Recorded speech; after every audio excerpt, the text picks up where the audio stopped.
Hi, and welcome back to Sleepbound. Tonight's chapter is a full-on adventure, the kind that grabs hold from the first line and doesn't let go.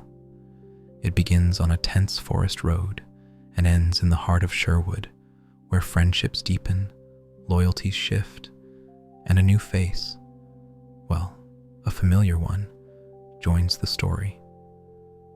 There's danger, there's laughter, and there's more than one moment that might just catch you off guard. Lie back, close your eyes, and let the woods take over. Chapter 9. A narrow road meandered through Sherwood, picking its way through the cathedral of giant trees. Only an occasional shaft of light pierced the forest gloom, and no bird sang. Sir Guy of Gisborne peered constantly about him as he led a troop of armored men along the rough trail. The continuing silence of the forest unnerved him. It wasn't natural. No birds, no insects, nothing.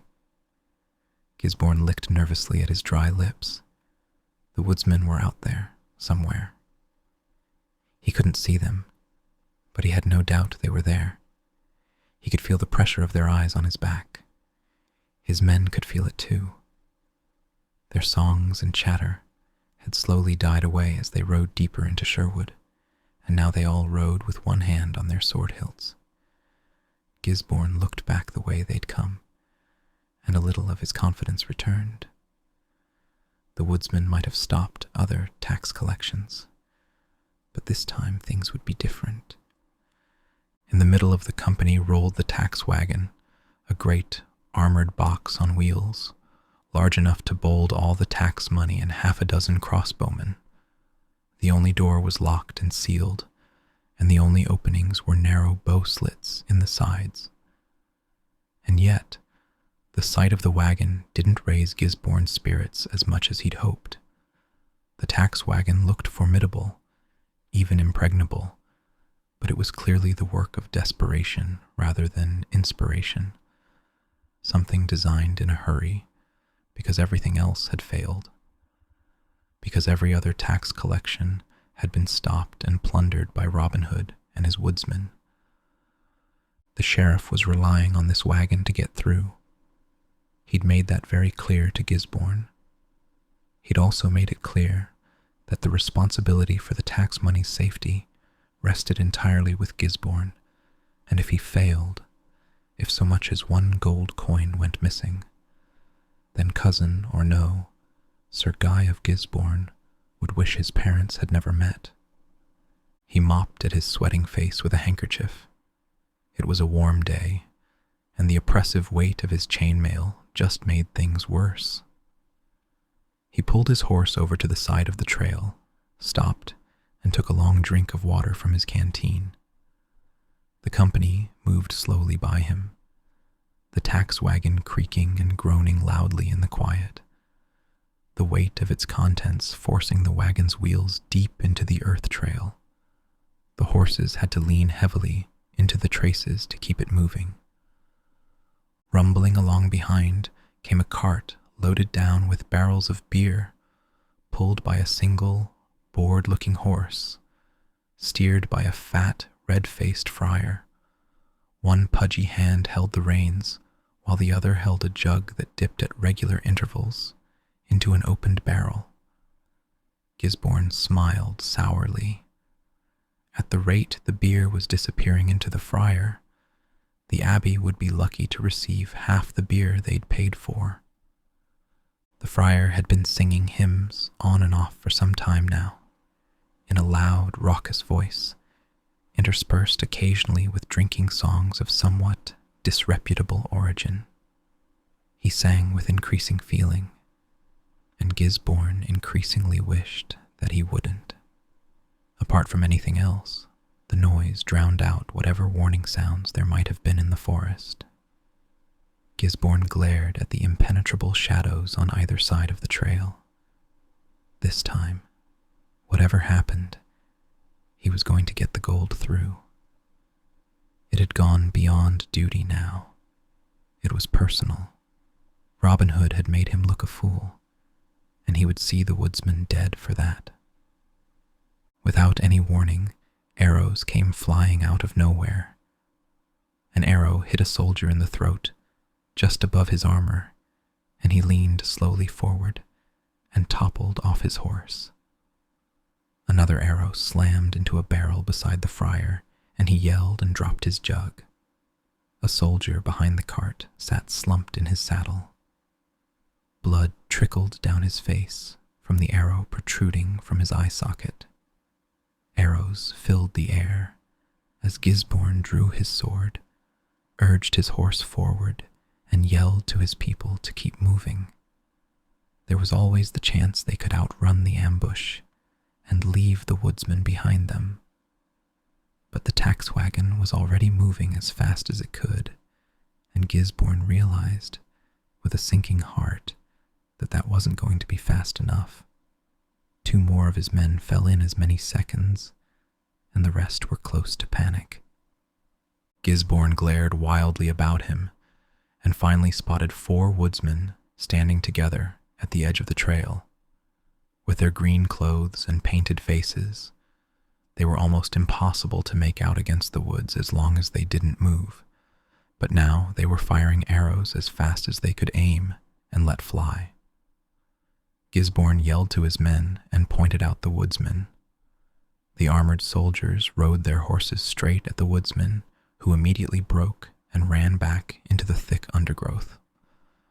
Briefly hidden from the advancing soldiers, they dropped into the trench they'd dug earlier and pulled into place a matted screen of brush and grass that hid them from view. The mounted soldiers made their way slowly through the undergrowth, hacking blindly about them. As far as they were concerned, it was as though the forest had suddenly come alive and swallowed up the woodsman.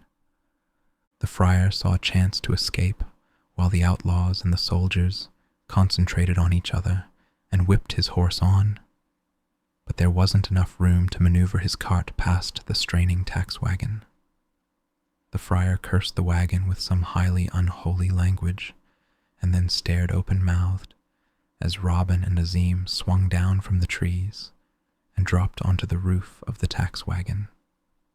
They kicked the driver and his bodyguard off their seat, jumped down and grabbed the reins, and then steered the wagon off the road.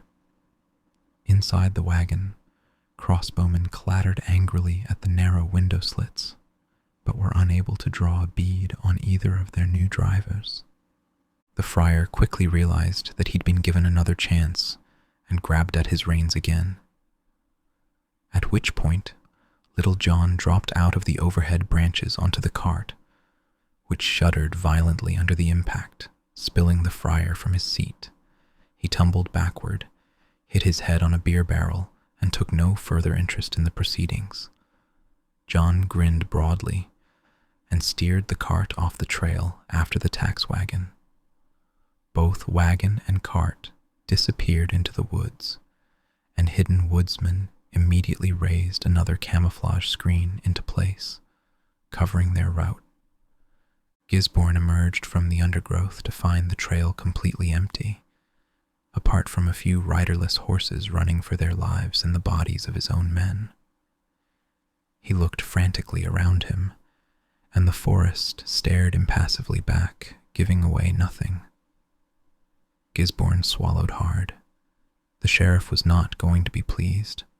Not all that far away, though comfortably out of range of Gisborne's hearing, Robin brought the tax wagon to a halt in a small clearing by a slow-moving river. He handed the reins to Azeem, climbed up onto the wagon's roof, and stamped hard twice to get the occupants' attention. Angry shouts and threats echoed from inside, and Robin waited patiently for them to die away. "Surrender your weapons," he said loudly, "and I give you my word, you shall all go free." There was a pause, and then a sword blade jabbed viciously up through a slit in the roof, narrowly missing Robin's foot. He shook his head sadly. "I feared as much. You just can't help some people." He signaled to Azeem, who steered the wagon down the slight slope to the nearby river. Robin and Azeem waited until the last moment and then jumped clear as the wagon careered into the river, plowed to a halt in the thick mud of the river bottom, and then toppled slowly over onto its side. Water flooded in through the narrow bow slits, and from inside the wagon came loud cries of panic and an urgent request to renegotiate the possibility of surrendering. Some bright soul even tied a white handkerchief to an arrow shaft and waved it energetically through a slit. Robin grinned and gestured for the watching woodsman to break the soldiers out of the wagon. The river wasn't deep enough to put the soldiers in any real peril, but he hadn't seen the point in telling them that. A little later, after the soldiers had been disarmed, disrobed, laughed at rather loudly, and then roped together, Robin watched happily as his men carried the heavy iron strong boxes out of the waterlogged tax wagon. Little John smashed the lock on one of the strong boxes and pried open the lid. A sudden silence fell across the small clearing as the woodsmen crowded round the open chest. It was full to the brim with glittering gold coins, and it was a big chest. The woodsmen looked at the gold and then at the other boxes still unopened and burst into loud cheers, slapping each other on the back and jostling each other for a better look at the gold. Robin stood quietly, scowling thoughtfully at the opened chest. Little John slipped a huge hand into the mass of coins and stirred them slowly, feeling the solid weight of the gold against his fingers. "Well, bugger me sideways," he said softly. "I didn't think there was this much gold in the world." "This treasure was gathered for a purpose," said Robin slowly. "I think it might be in our interests to find out what that purpose was." His thoughts were interrupted by sounds of a brawl drifting over from the friar's cart. The friar was all but buried under a pile of woodsmen, but was still struggling mightily. 2 woodsmen were already stretched out on the grass, moaning quietly, and as Robin watched, a third fell away from the struggle with both hands clasped firmly between his legs. Robin nodded slowly, impressed. "All right, get off of him," he called loudly. "That's no way to treat a man of the cloth. Besides, I don't think I can afford to lose any more of you." He had to drag a few men off by main force, but the rest broke away from the fight happily enough, now that they had an excuse to do so. They stood around the friar in a respectful semicircle, coughing and gasping for breath, and leaning on each other for support. The friar stood with his back to his cart, looking decidedly battered, but still definitely unbowed. He glared dismissively at the winded woodsman, and then nodded brusquely to Robin. "The good Lord's blessing on you, kind sir. These sinners were attempting to steal these libations, destined for the monks of St. Catherine's." He indicated the barrels of beer with an unsteady wave of his hand. The friar was a man of average height, but decidedly more than average girth. His face seemed to be permanently flushed. His large nose blossomed redly with broken veins, and his grubby monk's habit was practically held together with new and ancient beer stains. His great round face was dominated by a pursed mouth, in a scruffy beard, and disturbingly direct eyes. Little John grinned at him. "Appears to me, Reverend Friar, that just possibly most of your liquor might have already found its way into your fat person." The friar ignored him magnificently and clambered up onto the driving seat of the cart. Robin moved quickly forward and grabbed the reins. "A moment, my reverend friend. You travel with poor company when you travel with Nottingham's soldiers." "Aye," said Bull. "Tax him just like the others. His kind aren't short of a penny." There were loud growls of agreement, not least from the woodsmen who'd been struggling to subdue the friar and were only just beginning to get their breath back. Robin looked at the friar innocently. "You see how it is, friend. My men are thirsty and have much to celebrate. Surely the good Lord has the charity to spare us a few barrels." The friar gasped and crossed himself, with rather more drama than was strictly called for. "Lord bless me, sir, I had mistook you and your men for common thieves. So, if you and they wish to share in the good Lord's brew—" He reached casually under his seat, pulled out a club, and hit Robin smartly round the ear with it. "You must best me for it." Robin dropped the reins and staggered backward, his ears ringing. The friar quickly grabbed the reins and whipped up the horse. It ambled unhurriedly forward. The friar dipped his jug into an open barrel, took a good swallow of beer, and toasted Robin sardonically. "Confess, Robin Hood," he called merrily over his shoulder, "that Friar Tuck is a better, holier, and braver man than thou art." A low-hanging branch caught him squarely across the forehead, and he toppled backward off his seat and onto the ground, smashing the jug of beer beneath him. The horse looked back, saw there was no longer any need to put himself out, and stopped the cart to resume cropping the thick forest grass. Friar Tuck rose, groaning to his feet, and then shook his head slowly as he discovered what had happened to his jug. "Alas, the Lord giveth, and the Lord taketh away. Mysterious are the ways of the Lord." Robin staggered over to join him, and for a moment they just stood there, glaring at each other and rubbing their aching heads. "Do you yield?" asked Robin finally. Tuck sniffed haughtily. "I'd rather roast in hell." He kicked Robin's feet out from under him, and then threw himself on top of Robin like a malevolent whale. Robin rolled aside at the last moment, and Tuck crashed onto the unyielding ground, knocking all the breath out of himself.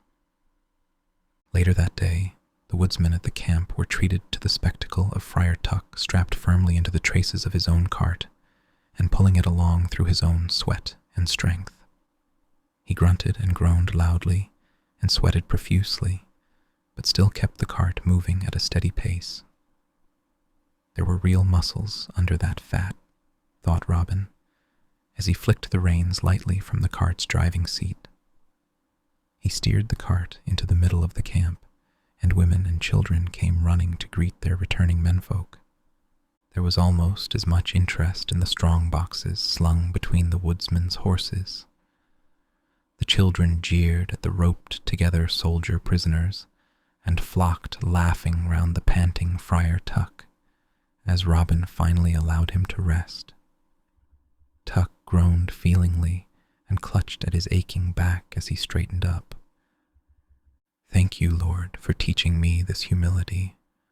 I really must do something for you someday." "Here is your chance," said Robin, swinging lightly down from the cart to stand beside him.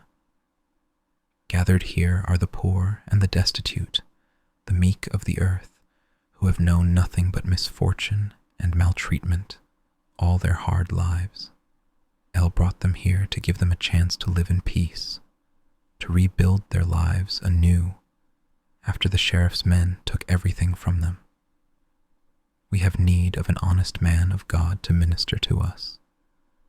We are an unusual flock, but then you are an unusual friar. What say you?" Tuck looked slowly around him in the sudden quiet, taking in the hopeful faces on every side. They didn't look much like the murderous savages he'd heard so much about. Instead, he saw only poverty, hunger, and unmistakable signs of ill treatment, men with missing hands and ears, and women with whip marks, a young girl with crippled legs, and a young man who'd had an eye burned out of his face. The children gathered around him with wide eyes and hopeful smiles, and he had to look away from the signs of ill treatment on their small bodies. He folded his hands in a moment of prayer. More than once he had prayed for a flock of his own, which only went to show you should be careful of what you prayed for. He looked up and smiled at Robin. "The Lord moves in mysterious ways," he said quietly. "I accept." Robin grinned, slapped him on the shoulder, and set about freeing him from the cart's stays. "You will not regret this, good friar." "Aye," said Tuck, "but you might." Night had fallen by the time Gisborne reluctantly returned to Nottingham Castle. He went in search of the sheriff, knowing that the longer he kept him waiting for a report, the worse it would be, and finally found him watching the blacksmiths work in the castle armory. The sheriff had turned the armory into his own private weapons factory, and work never stopped there, day or night. The craftsmen worked in shifts, for more money than they had ever dreamed of, and the forges never cooled. Already there were swords and armor enough to equip a larger army than Gisborne could comfortably imagine. He advanced slowly through the smoke and sparks and eventually discovered the sheriff drawing a sword from one of the furnace mouths. The blade glowed white-hot as the sheriff turned it back and forth admiringly. Gisborne approached him diffidently, but the sheriff did not turn to face him. "I bear bad tidings, cousin," said Gisborne quietly. "We were ambushed in Sherwood." The sheriff tested the sword against a nearby anvil, and sparks flew from the glowing blade. "Spanish steel, cousin. So much stronger than our native blades." "Any losses?" "Most of the men. Actually, all of them. And once again, you are the sole survivor, cousin. Interesting. And the gold?" "It disappeared. The forest just swallowed it up." The sheriff turned and looked at Gisborne for the first time. He was smiling pleasantly, but Gisborne couldn't read his eyes. "Robin Hood?" "There were woodsmen, dressed in green. I saw them." "Robin Hood," said the sheriff, nodding slowly, thoughtfully. "Tell me, cousin, did you know that in the past, before we learned the art of steel-making, a sword was tempered by thrusting a heated blade into the belly of a slave? Something to do with the sudden change in temperature. They still do it in the East, I understand. These days, of course, we follow more scientific ways." He placed a reassuring hand on Gisborne's shoulder. "My dear cousin, we must be strong. We cannot allow this woodsman to make fools of us." His smile widened slightly, and he thrust the glowing sword into Gisborne's belly and twisted it. Steam rose from the wound, and blood fell thickly to the floor as Gisborne slumped to his knees, his mouth gaping soundlessly. The sheriff withdrew the blade, and Gisborne fell forward into a pool of his own blood and lay still. The sheriff smiled down at him. "And I cannot allow a lieutenant of mine to fail me." He held the blade up before his eyes and studied it. A good blade, fine steel. Perhaps the old ways are best, after all. Early the next morning, two mounted figures hidden under heavy cloaks and hoods made their way slowly along a leaf-strewn trail at the edge of Sherwood Forest. The steady hoofbeats of the horses sounded clear and loud on the morning quiet. Two more figures, dressed in Sherwood green, moved silently through the undergrowth at the side of the trail, following the horses. Bull and Much, the miller's son, were supposed to be out hunting game, but having stumbled on two such tempting targets, they were loath to give up on them. Much was tall, gangling, and not exactly the brightest of Robin's men, which was probably why he and Bull got on so well. They hurried a little to get ahead of the riders and crouched in wait at the bend in the trail. Bull moved in close beside Much. "You take the one on your left," he whispered hoarsely. "I'll take the one on the right." "Right," said Much. "Which one's left?" Shaking his head sadly at Much's ignorance, Bull raised his right fist and brandished it before Much's eyes. "This is left, Clothead, the one you feed your face with. Right is the one you scratch your arse with. Don't you know anything?" "I knew, really," said Much hotly. "I was just testing." Bull hushed him urgently as the two riders drew near, and then the two of them leapt out onto the trail, blocking the horse's way. The riders pulled up, startled, as the two woodsmen knocked arrows to their bows. "Hold," said Bull, grandly. The horse before him reared up, and the rider's hood fell back, revealing the face of a beautiful young woman. The other rider threw back her hood, revealing a decidedly uglier woman. He grinned at Much. "Don't think much of yours." Much ostentatiously ignored him and gave the two women what he fondly imagined to be a ferocious scowl. "A donation, ladies, if you please." The beautiful woman glared defiantly down at him, daring him to shoot. "A donation? For what, pray?" "For safe passage through Sherwood," said Much. "Terrible dangerous place, this. Anything might happen." "I am Marion Dubois," said the woman icily. "Does the name mean nothing to you?" Much looked at Bull, who shrugged. "Everyone's equal in Sherwood, lady. Everyone pays the toll." "Very well," said Marion, in a dangerously calm voice that would have had anyone who knew her diving for cover. "If you would have a donation, come and get it." She reached into her cloak as though for a purse, and Much stepped forward eagerly, lowering his bow. At which point, Marion leaned suddenly forward, grabbed a handful of his hair, and spun him around so she could set the dagger the sheriff had given her against Much's throat. Her companion, Sarah, lashed out with her boot, catching Bull squarely on the nose.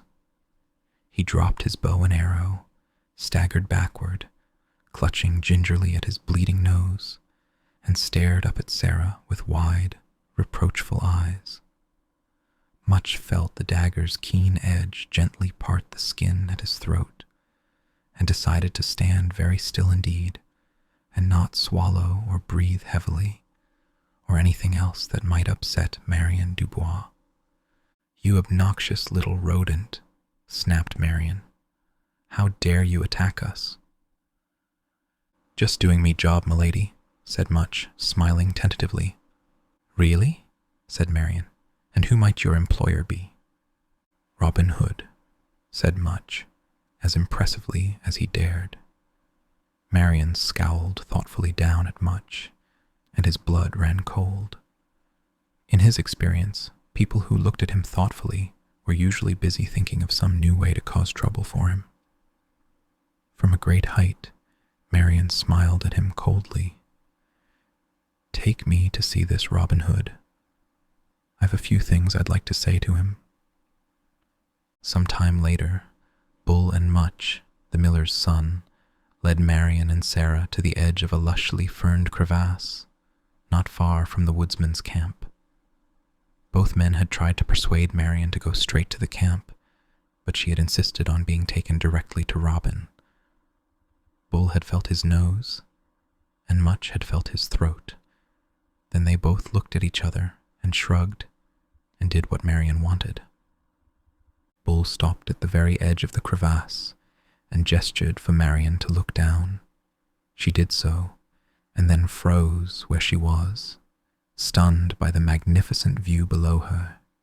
A high waterfall cascaded down from a stony cliff, thundering down into a hidden, shadowed pool.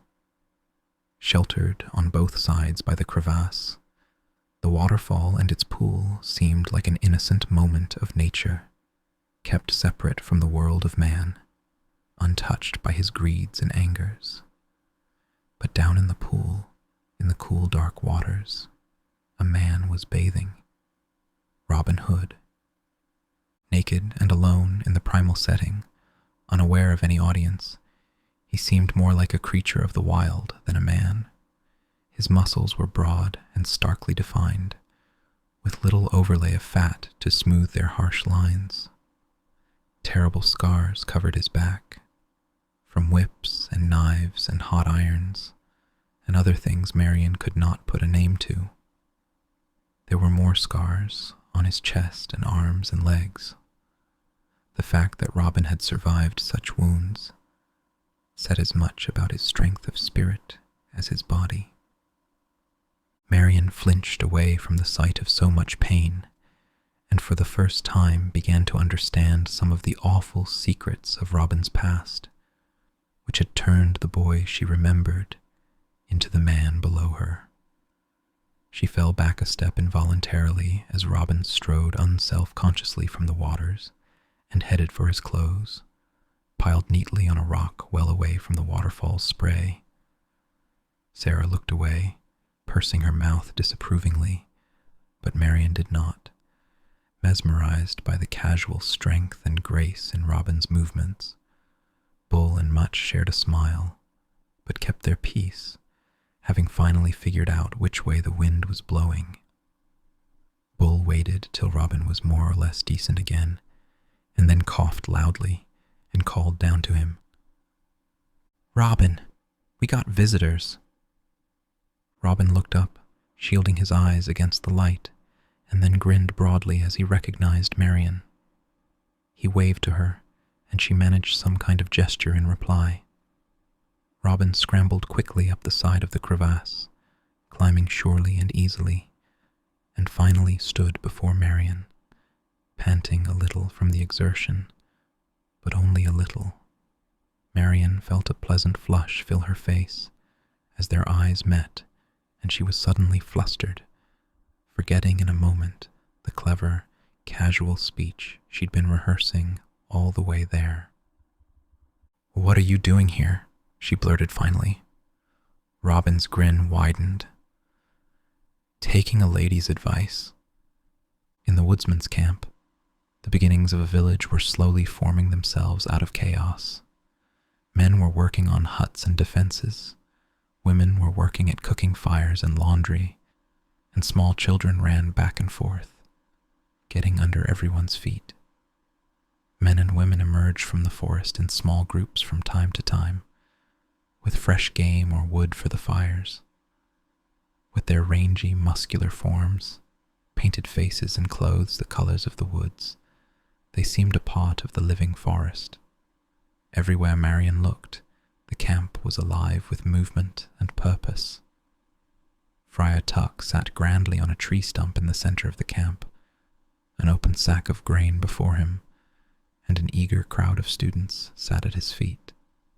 "This is grain," said Tuck, taking a great handful of the golden stuff and letting it trickle slowly back into the sack. "Any fool can eat it, but the good Lord intended it for a more divine means of consumption. My friends, let us worship our Maker by practicing the noble art of brewing." At the far edge of the clearing, men were practicing archery, the arrows thudding into crude man-shaped targets. Little John put an arrow into the bull's eye before him and laughed loudly, delighted with his shot. He smiled down at Wolf, as always at his father's side. "Right, my lad.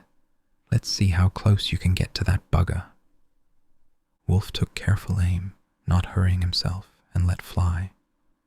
His arrow sliced clean through Little John's, splitting it in two. Little John gaped for a moment, and then roared delightedly and clapped his son on the shoulder.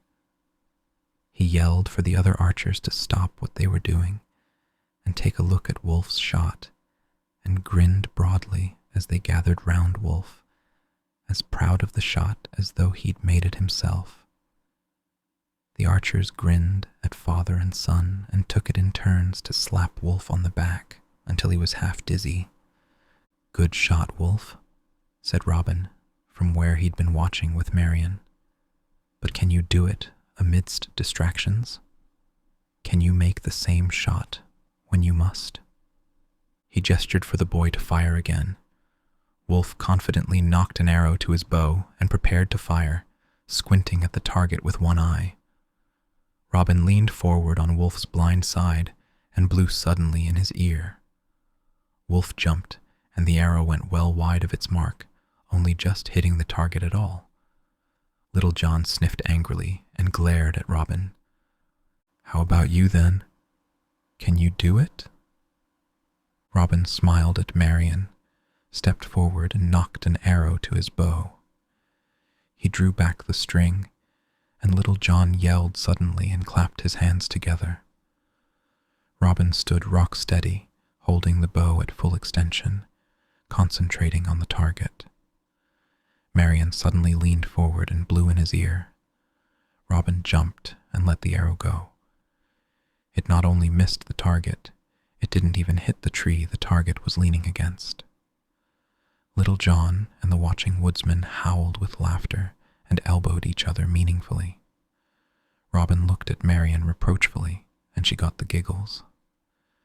Robin tried to put on a stern expression, as befitting a leader of men, but he couldn't keep an answering grin off his face. He led Marian away from the chuckling archers and over to a massive ancient oak at the edge of the clearing. A simple hut had been built high above in the wide branches, almost hidden from sight. Rough steps had been cut into the side of the tree. Marian looked at them dubiously. Robin smiled encouragingly, and she lifted up her skirts and climbed more or less decorously up the tree. Robin followed after, shaking his head admiringly. The steps finished at a wide platform, and they both rested there for a moment till Marian got her breath back. She looked at the cramped little treehouse before her and wasn't particularly impressed. "Take a look inside," said Robin. "I think you'll find it's worth the climb." She sniffed and entered the treehouse with an air of only doing it under protest, as a favor. The interior was dark and gloomy, though it smelled pleasantly of bare worked wood. Standing together in the middle of the floor were half a dozen large strong boxes. Robin strolled nonchalantly past her and flipped open the boxes' lids one by one. Marian's eyes widened, and despite herself, she gaped speechlessly at the sheer amount of gold before her. "Nottingham robs from the poor," said Robin. "We rob Nottingham and give it back." Marian shook her head slowly, still stunned. "So much gold. What does it mean?"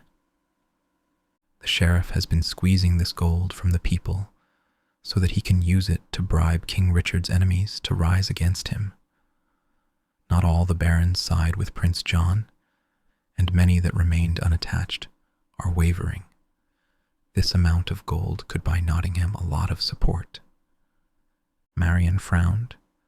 Nottingham would never dare challenge the king himself, surely. "The king is not in England to be challenged," said Robin. "While he is away, he may lose his country." Marian looked at the gold, and then at Robin. He grinned impishly. "You thought I was keeping it all, didn't you?"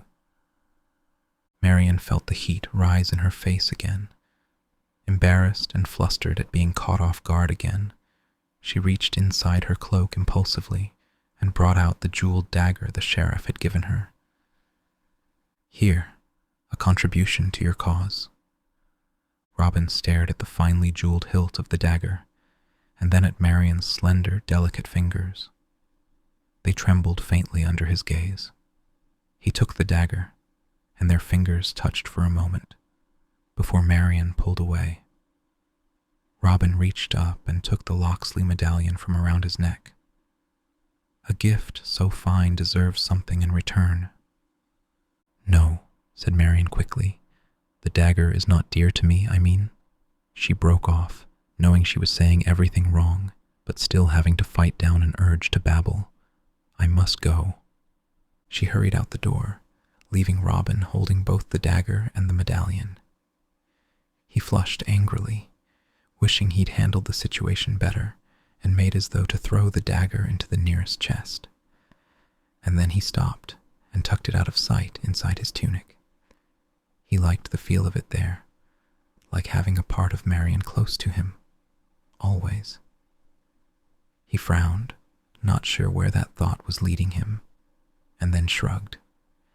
He put his medallion back on again, closed the lids of the strong boxes, and followed her out of the treehouse. He stepped out onto the platform and found that Marion was already descending the steps cut into the tree trunk. Robin looked around him, taking pride in the aerial fortress of huts and bridges and platforms he had put together. It was good to know he could do some things right. He grinned suddenly, kicked the emergency rope ladder over the edge of the platform, and climbed quickly down after Marion. He soon caught up with her, and easily kept pace with her as she descended. She looked briefly at him, and then looked away as she spoke, her voice carefully casual. Do you really think the sheriff's going to let you get away with all this? He has to find me first, said Robin easily. We have a rule here. Once a body has seen the way to our camp, that body cannot leave. There are too many lives at stake to allow for any exceptions. They reached the ground together, and Marion turned to face Robin, smiling slightly. I know. Bull told me. That's why I insisted Sarah and I be blindfolded on our way here. Oh, said Robin. His face fell for a moment, and then brightened again. Perhaps you might stay for dinner. Marion smiled. Perhaps. Night fell, and the scent of roast venison wafted across the camp as the woodsmen celebrated. Ask them what they were celebrating, and they'd have given a dozen different answers. But really, they were just celebrating their freedom and the new purpose in life that Robin had given them. Wild music filled the clearing as musicians pounded out of their instruments, something that could be danced or sung to, and if the tunes owed more to enthusiasm than skill, no one really gave a damn. Dancers whirled around the blazing campfires, among them Much and Sarah. Azeem watched the dancers silently, sitting a little ways off from the rest of the woodsmen. The music sounded harsh and alien to his eastern ears, but the dances seemed familiar enough, as were the expressions on the faces of the dancing couples. Not for the first time, Azeem realized he was a long way from home, and those he had loved. A young child wandered up to him, eyes frankly curious, and Azeem smiled as he recognized Little John's smallest daughter. Did God paint you? Asked the girl. I suppose he did, said Azeem softly. Allah loves wondrous variety. He broke off as Tuck loomed suddenly out of the darkness, scowling fiercely. He dropped a heavy hand on the child's shoulder and hauled her away, ignoring her protests, his cold glare fixed on Azeem. Keep thy heathen words from the ears of the innocent, or you will answer to me. You know nothing of our God. Azeem looked at him steadily. Is not my Abraham your Abraham? Tuck snorted loudly. Think not to trick me with twists of the devil's tongue. Come, girl. He strode off into the camp, dragging Little John's daughter with him. Azeem stared after them, and if there was hurt or anger in his face, there was no one close enough to see it. The music crashed to a halt, and the musicians paused to refresh themselves with more liquor before continuing. One musician was already so refreshed, it was all he could do to sit upright. Duncan sat with them, nodding his blind head to the music when they played, and sharing a jug or two of something refreshing with them. For an old blind man, he was doing quite well, until he tried to stand up, at which point his legs went off in different directions, and he collapsed back down again, swearing loudly that someone had tripped him. He sulked for a while. His dignity hurt, but he brightened up quickly enough once the musicians presented him with a fresh jug. Will Scarlet swaggered suddenly into the firelight, holding a lute before him as though it were a weapon, and the camp erupted with cries and groans of protest. Scarlet ignored them all with magnificent disdain, struck a dashing pose, and strummed at his lute, as though it might fight back. "This," he announced grandly, "is a song about love." She was so young and round and fair that I gave her my heart, and then that wench, despite my cries, did tear it all apart. For she was not what she had seemed, and there, my friends, take heed. Beware of those who charm with lies. The way to ruin they'll lead. Will Scarlet finished the song and stood for a moment, glaring at Robin. Robin and Marian sat side by side, arms almost touching, watching the proceedings. Marian, in particular, watched Scarlet as he disappeared into the shadows at the far edge of the clearing. "A strange lad," she said, frowning. "He bears you ill will." Robin shrugged. He's not the first to do so, but it bothered him nonetheless, and Marian could tell. She studied him for a long moment, and then, almost against her will, stretched out a hand to lightly touch his back. "Tell me about these scars," she said softly. "Why? Only the memory pains me now." Marian met his gaze steadily. "I would like to know how a once arrogant young nobleman came to find contentment living rough with the salt of the earth."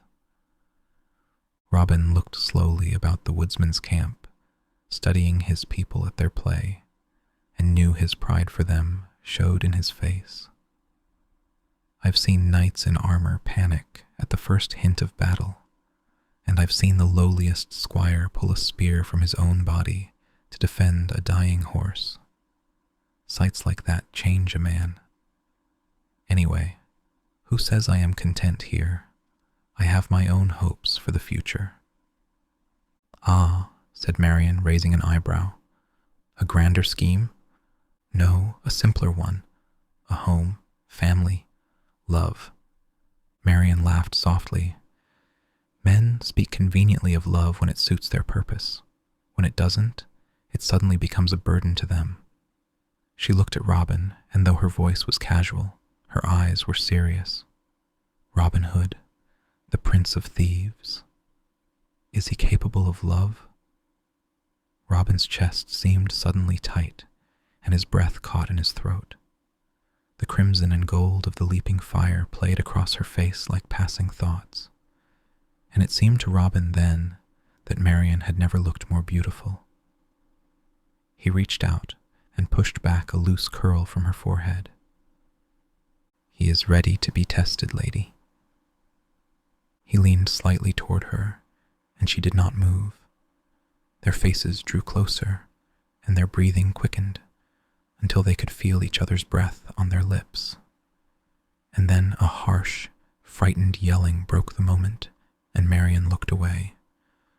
Robin cursed silently and looked round to see the boy, Wolf, run to his father, tears streaming down his face. "Come quick! Mother's dying."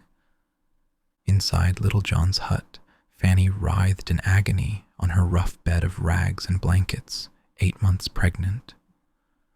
Friar Tuck sat at her side, giving her what comfort he could, and looked bleakly at Little John as he rushed in, followed by Robin and Marian.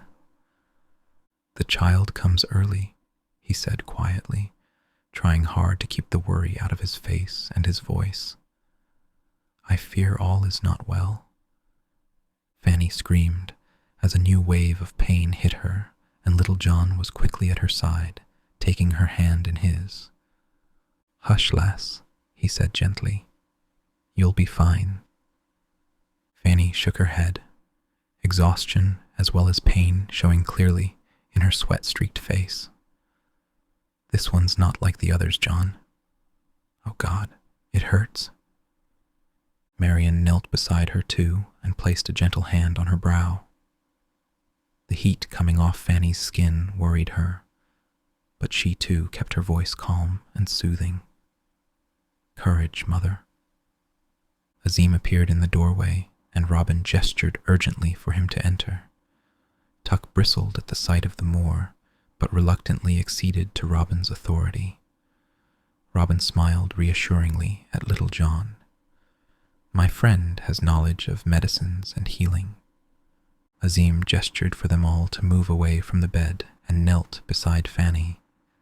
Tuck scowled and watched his every movement closely. Azeem ignored him, smiled reassuringly to Fanny, and pulled back the blanket covering her. On her bare chest and shoulders lay a dozen black, squirming creatures. Azeem snarled angrily. "By Allah, leeches! Barbarians, do you want to kill her?" He started to pull the leeches off. Blood trickled from tiny wounds where they'd been feeding. Tuck grabbed him by the arm and tried to stop him. "Leave them be, savage. Get away from her."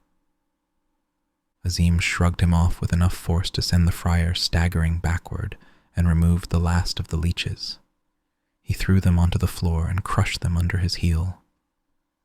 "Blood is like air. If she loses too much, both she and the child will die." Little John looked to Robin for help, and he nodded firmly, hoping he was doing the right thing. Azeem examined Fanny's swollen belly with gentle hands, and then looked at her compassionately. "Your baby has not turned. It cannot be born without help." Fanny clutched tightly at Little John's hand, but he was paralyzed with fear and confusion. Tuck stepped forward again and appealed to Robin, his voice trembling with outrage. "You cannot trust this man. He is the devil's seed, sent to lead us astray. Do not listen to him. He will kill her." "If you do not listen to me," said Azeem evenly, "she will certainly die, and the child too." Fanny cried out again as the pain stabbed through her. Little John looked pleadingly to Robin, who put a steady hand on his shoulder. "The good friar has done all he can, John. Let the Moor try. I trust him." Little John looked at Fanny, and she nodded quickly, unable to speak. John swallowed hard. "So be it." "Then their deaths will be on your head," snapped Tuck. "I have warned you. My conscience is clear." Little John reached out and grabbed the front of Tuck's robe, pulling him close so that their faces were only inches apart. "Shut up, Tuck, just shut up." John let him go, and Tuck stormed out of the hut. No one watched him go. Azeem turned to Marian, his manner calm and businesslike. "Bring me a needle, thread, water, a skinning knife, and burning ashes. Quickly." Marian nodded and hurried out of the hut. John looked at Azeem in horror. Robin took him by the arm and gently persuaded him to wait outside. He shut the door behind Little John and then gestured for Azeem to move a little away from Fanny. They talked quietly, heads close together. "A skinning knife?" said Robin. "What the hell are you planning to do?" Azeem looked at him steadily. "The child must be taken out by the knife. It is the only way." Robin shook his head slowly. "I've heard of such a thing, but never seen it. Have you done this before?" "I have seen it done many times. With horses." "Horses?" Robin's voice started to rise, and he clamped down on it before it could upset Fanny. Azeem, if you fail in this and child and mother die, John will kill you. I couldn't protect you. I know that, said Azeem, but it must be done, or they will both surely die. He looked round sharply as Marian burst into the hut with the things he'd requested. Azeem took them from her, one at a time, and finally nodded his approval. Robin, hold the woman steady. He heated the knife in the red-hot ashes, while Marian slipped a piece of wood between Fanny's teeth for her to bite on. Azeem waited as long as he dared, and then took the knife from the ashes. The blade glowed a sullen red. Robin took hold of Fanny's shoulders firmly, while Marian held her head.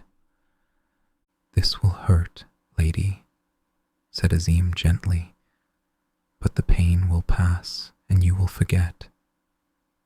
Are you ready? Fanny nodded quickly and squeezed her eyes shut as Azeem advanced on her. Outside the hut, Little John paced up and down, his great hands clenched into helpless fists.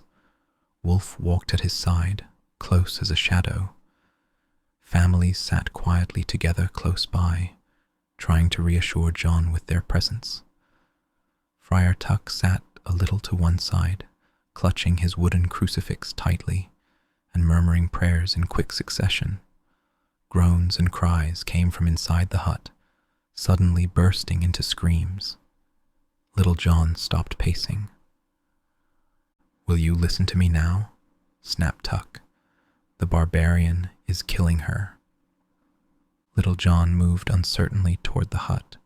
Wolf tried to restrain him, and then the screams broke off, and a new sound filled the night, the lusty wailing of a newborn babe. Inside the hut, Azeem muttered with awe in Arabic as he tended to Fanny, who had finally fainted.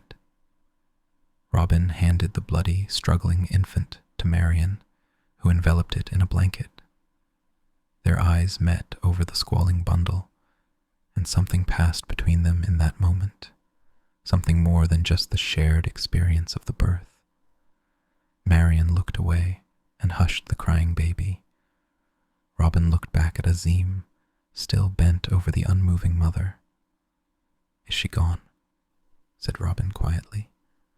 No, merely passed out from the pain and the shock. She will live. She is strong. By Allah, she is strong. Azeem looked up at Robin and smiled. Strong as a Moorish woman. See, she is stirring already.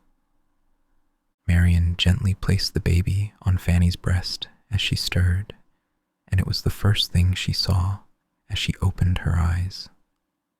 Marian smiled at them both. Your son, my lady. Little John strode proudly through the camp, holding the swaddled baby up for all to see. He all but danced through the cheering throng, roaring with pride and joy, as though he'd done all the hard work himself.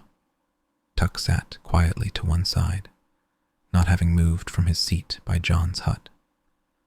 Azeem appeared at the hut door, exhausted and still covered with Fanny's blood. Tuck jumped to his feet and approached Azeem, his face set and grim. Azeem stood his ground. Heads turned and silence spread quickly across the clearing. Robin watched tensely from the shadows, ready to interfere if necessary. Tuck stopped before Azeem, and for a long moment they just stood there and looked at each other. This day, Tuck said finally, God has taught me a fine lesson. He offered Azeem his hand. Azeem looked at it. Tuck didn't withdraw it. Please, I would be honored. Azeem nodded and shook the friar's hand. Tuck laughed richly and pulled the startled Moor into a crushing bear hug. Come, my barbarian friend, boomed the friar, releasing him. We shall open a barrel together, you and I shall do my damnedest to save your heathen soul. Alas, said Azeem quickly, I am not permitted. Our God made this brew, brother. said Tuck sternly. "Do you dare insult his works?" Azeem smiled. "Since you put it that way." The woodsman cheered and applauded as Tuck and Azeem went off in search of holy beer. The musicians threw themselves into a wild jig, and the dancing began again. Marian stood watching from the edge of the firelight, still smeared here and there with blood from the birthing. Someone coughed politely behind her, and she turned with a smile on her lips for Robin, only to find Will Scarlet standing diffidently before her.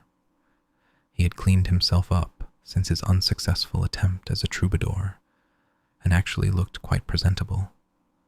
He was tall and dark and handsome, not unlike Robin in some ways, and he offered her a single flower with something that was very nearly charm. "If it pleases you, my lady, might I have this dance?" Marian smiled at him and searched desperately for a polite way to tum him down. And then she looked past Scarlet and sighed inwardly with relief as Robin appeared out of the shadows. Scarlet turned quickly to see what she was looking at and froze as he saw Robin. Something dangerous moved in Scarlet's face, and Marian tensed, expecting trouble, but Robin just smiled easily. "The lady is spoken for, Will." Marian smiled apologetically to Scarlet, who nodded slowly, as though he'd been expecting something like that to happen anyway. He turned and strode off into the darkness, ignoring Robin, still holding his single flower. Robin and Marian looked after him for a moment, and then turned and looked at each other. Marian reached out and wiped a smear of blood from Robin's cheek, and he did the same for her. Their eyes met, and their breathing deepened. Robin grinned suddenly, swept Marian off her feet and into the midst of the dancing mob, and there was no need for words at all. Dawn rose unhurriedly through the early morning mists that cloaked the riverbank. The day was quiet with the expectant promise of things to come. Swans glided majestically by, appearing and disappearing in the mists like silent ghosts. A simple raft stood waiting by the riverbank, tended by an old ferryman wrapped in a thick cloak against the morning chill. Sarah led her horse and Marian's onto the wide raft, as Robin escorted Marian down the sloping bank. Marian studied the raft dubiously and cocked an eyebrow at Robin. "Why does it have to be this way?" "So you can't find the way back," said Robin, "or be forced to tell some other the way." He reached out and brushed away the long curl of hair that constantly fell across her brow. "It was good to see you again, Marian." She smiled. It was good to be seen. They might have said more, but from behind them came the sound of Bull leading Duncan and Robin's white horse down to the riverbank, and the moment was gone. Duncan looked confused and even more unhappy than usual. Robin took Marian's hands in his. "I have 2 favors to ask of you." Marian smiled impishly. "Only 2? Very well, good sir, the first." "Take Duncan with you," said Robin quietly. "I fear for his health and his safety with what may lie ahead here. Feed him and keep him warm. My family owes him much." Duncan gripped blindly at Robin's arm as Bull led him past. "Master Robin, you wish me to leave you?" "Old friend," said Robin gently, "I need you to escort Lady Marian home. I fear for her safety in these troubled times." Duncan relaxed a little and nodded understandingly. "Of course, Master Robin." Bull led him down to the raft. Marian looked at Robin. "And the second favor?" Robin looked at her steadily. "You are Richard's cousin. You can get word to him of Nottingham's plans. He would believe you." Marian looked back at him just as steadily. "If I did such a thing, and the sheriff found out, I could lose all that I have. There are people depending on me too. Will you do it for the king? No, but I will do it for you. She kissed Robin quickly and then turned and strode over to the raft, where Sarah was already pulling her blindfold into place. Duncan smiled as he heard Marian come to stand beside him. He loves you, my lady, he said quietly. He sensed her surprise and smiled.